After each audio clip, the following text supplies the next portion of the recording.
काय त्रास आहे तुम्हाला? फ्रोझन शोल्डरचा.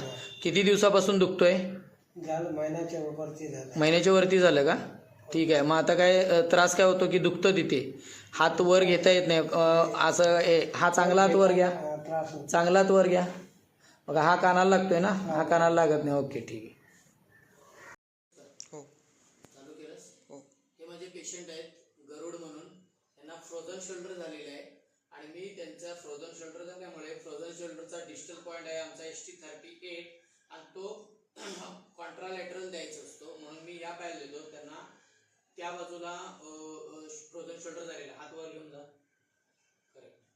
आता मी यांना डेची देत आहे.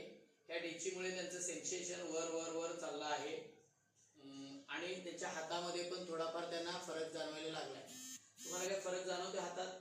फरक जाणवतो. काय जाणवतोय? मुवमेंट इझी होते. मुवमेंट इझी होते. ओके. आणि मी आता जे असं करतोय डेची, ह्याचं काय तुम्हाला करंट वर जायला लागलाय का आता?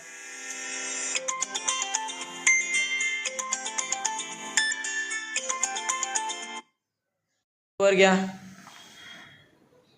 मान सरळ करा, हात अजून जवळ घ्या. ठीक आहे. तुम्हाला किती फरक पडला? बराचसा फरक पडला. किती उपचार घेतले ॲक्युपंक्चरचे? फक्त एकच आजच्या दिवशी. अच्छा, आजच्या दिवसच घेतला का? एकच. ओके ठीक आहे. मग आता बरं वाटतंय ना? हो, अगदी बरं वाटतं. बरं वाटतंय. किती टक्के फरक पडला तरी अंदाज?